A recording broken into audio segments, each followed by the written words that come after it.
السلام علیکم ورحمۃ اللہ وبرکاتہ۔ ناظرین، آپ سبھی کا ہمارے اس چینل میں استقبال ہے۔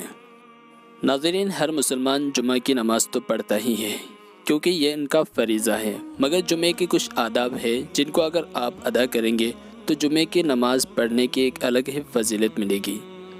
اس لیے آپ جب جمعے کی نماز کے لیے جائیں تو یہ ایک کام ضرور کریں۔ جمعے کے دن جتنا ہو سکے جلدی مسجد جانے کی کوشش کریں۔ رسول اللہ صلی اللہ علیہ وسلم نے ارشاد فرمایا، جو شخص جمعے کے دن جنابت کے غسل کی طرح اہتمام کے ساتھ غسل کرتا ہے پھر پہلی فرصت میں مسجد جاتا ہے تو گویا اس نے اللہ کی خوشنودی کے لیے اونٹنی قربان کی۔ جو دوسری فرصت میں مسجد جاتا ہے گویا اس نے گائے قربان کی۔ جو تیسری فرصت میں مسجد جاتا ہے گویا اس نے مینڈھا قربان کیا۔ جو چوتھی فرصت میں مسجد جاتا ہے گویا اس نے مرغی قربان کی۔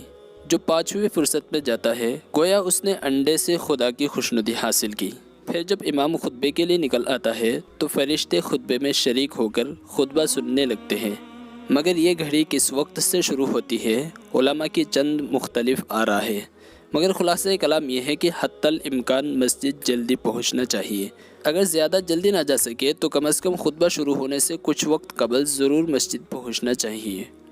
رسول اللہ صلی اللہ علیہ وسلم نے ارشاد فرمایا، جب جمعہ کا دن ہوتا ہے تو فرشتے مسجد کے ہر دروازے پر کھڑے ہو جاتے ہیں۔ پہلے آنے والے کا نام پہلے، اس کے بعد آنے والے کا نام اس کے بعد لکھتے ہیں، اسی طرح آنے والوں کے نام ان کے آنے کی ترتیب سے لکھتے رہتے ہیں۔ جب امام خطبے دینے کے لیے آتا ہے تو فرشتے اپنے رجسٹر جن میں آنے والوں کے نام لکھے گئے ہیں لپیٹ دیتے ہیں اور خطبہ سننے میں مشغول ہو جاتے ہیں۔ خطبہ جمعہ شروع ہونے کے بعد مسجد پہنچنے والے حضرات کی نماز جمعہ تو صحیح ہو جاتی ہے اور ادا ہو جاتی ہے، مگر نماز جمعہ کی فضیلت ان کو حاصل نہیں ہوتی ہے۔ اس لیے ناظرین، حتی الامکان جہاں تک ہو سکے مسجد جلدی پہنچنے کی کوشش کریں تاکہ جمعے کی مکمل فضیلت حاصل ہو سکے۔